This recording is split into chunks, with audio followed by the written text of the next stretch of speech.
as we advance to 149 pounds. And Tony, one of the more anticipated matchups of the afternoon, David Jauregui of West Virginia, a sophomore with a record of 20-3, against Gregor Gillespie, a sophomore from Edinburgh, the top seed in the tournament, ranked as high as number 5 in the country. And one of the matches, one of the best matches that we've seen all year was when these two met in dual meet competition in Morgantown, and Jauregui pulled off the upset.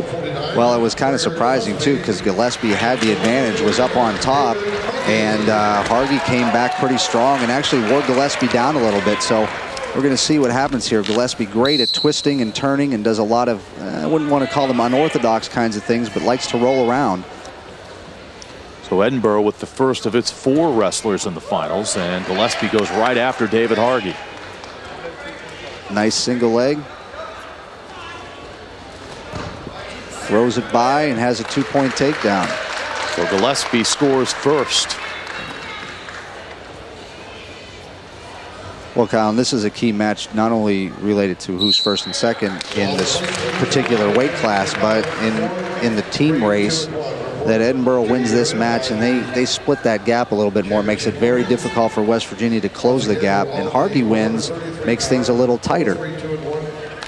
Jauregui won that first matchup. It was the first career matchup between these two wrestlers back February 15th in Morgantown, as Jauregui pulled off the 10-9 victory. But Gillespie with the first takedown here. And he's just working that hook or that claw on, just grabbing that trap on that far side and really trying to twist that hip a little bit at the same time. See if he can get a little bit of a tilt.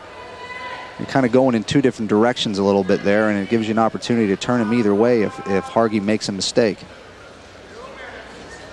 Gillespie on top, Jauregui to the tripod position, now trying to get that right leg and right ankle loose.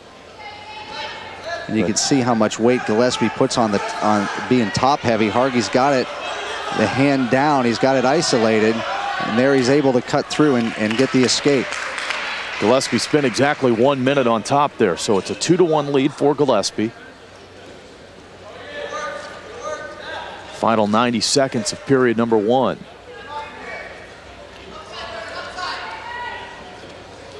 And out of bounds we go. Gillespie last year finished 40-4, the most wins for a freshman in Edinburgh school history. Won his first 23 matches. So talk about taking this league by storm. And this year he's been every bit as much impressive. 28-2 on the year, 68-6 all time. That's Gillespie's record at Edinburgh.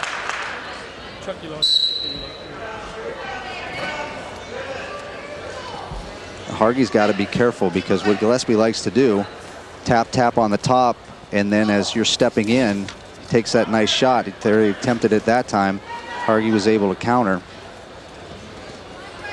And then the opposite's also true. When Gillespie goes to put his hands on Jauregui, as soon as he goes to reach and put any weight on him, Jauregui likes that throw by. So 2 contrasting styles a little bit, when they're going to play with that space a lot between one another, where Jauregui's going to want to touch him and make Gillespie lean on him, and Gillespie's going to try to get Jauregui to reach and touch him and see if he can get him on the way in. A little bit like in boxing, getting somebody to step into a punch is kind of what you're trying to do. Got a whistle there with 30 seconds to go. Gillespie the only takedown so far. Again, he spent a minute on top.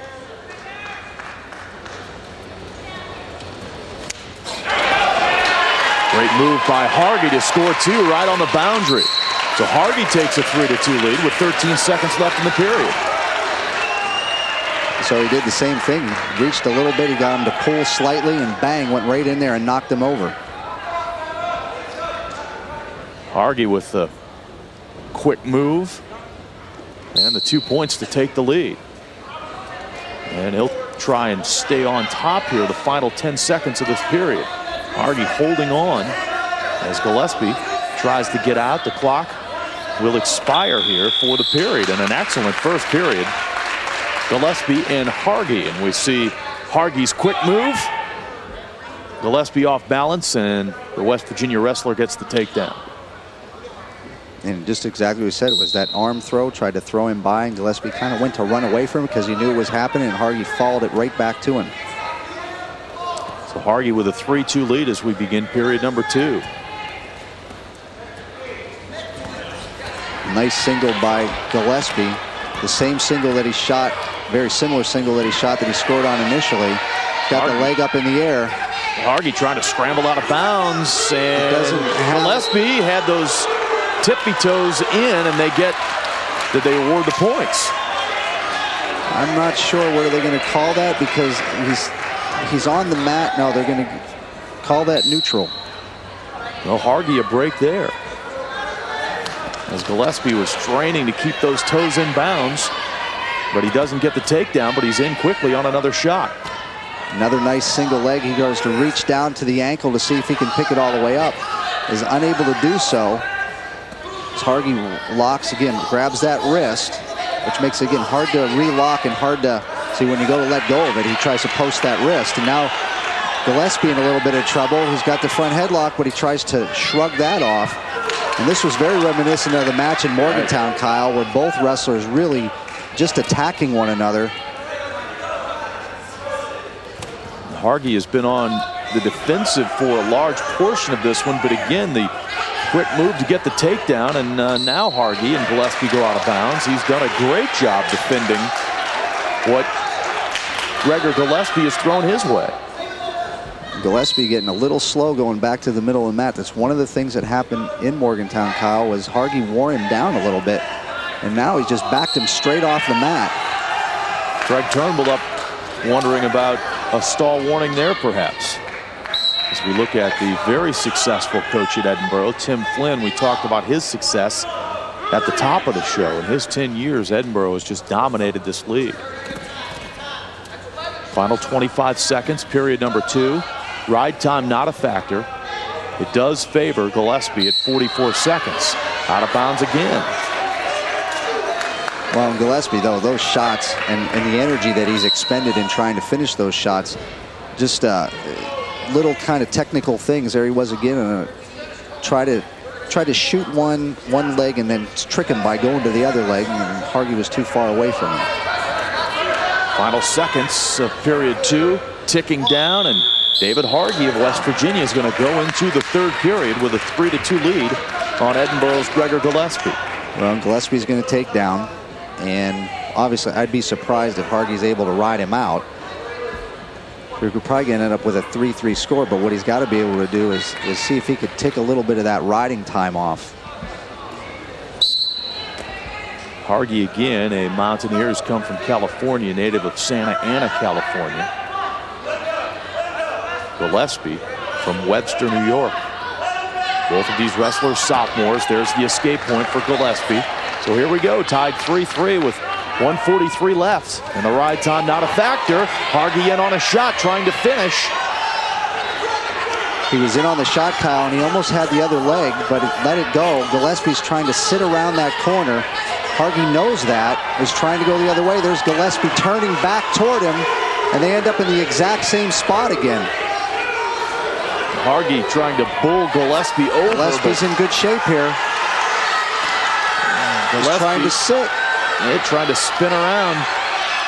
And Hargy again fights him off. As the wrestlers get to their feet, there's Gillespie in on a quick shot. And Hargy's in a little trouble. He looks like he's a little worn down at the moment, but then he just bulls right into Gillespie. Can't let Gillespie pop him back up in the air, which he does. And there's a takedown. Hargy battled and battled and battled as Gillespie kept coming after him, and Gillespie finally finished off the third shot there that he had taken. And now Gillespie in front 5-3, and the ride time accumulating again. Up close to 50 seconds with just 35 seconds left in the match. And again, Gillespie a lot of weight forward on Hargy, trying to keep making it hard to get him up. Hargy's a little bit tired, as you might imagine. That was a heck of a scramble they had for really about 35 seconds. And they call a warning for stalling on Gillespie with 23 seconds left to restart. Minute 1 riding time, so that is a factor right at the moment. He has to get out quick. 23 seconds left. Hargy really needed to start well there, and he didn't do it. Allowed Gillespie again to get that hook in and really drive forward, keeping the weight on top of his head, making it very difficult for him to do much of anything. Gillespie shot a look at the clock there, and now it's down to 5 seconds. And Gregor Gillespie's going to win this one. The ride time point will give Gregor Gillespie a 6-3 win, but it was the battle that we anticipated it being. Well, Kyle, it was just a well-wrestled match by both guys, and that's the kind of match you're going to get in the national tournament. So, great opportunity to learn from that from both guys going into the tournament. Gregor Gillespie, the champion at 149 pounds, but it wasn't easy. David Jauregui gave him all he could handle.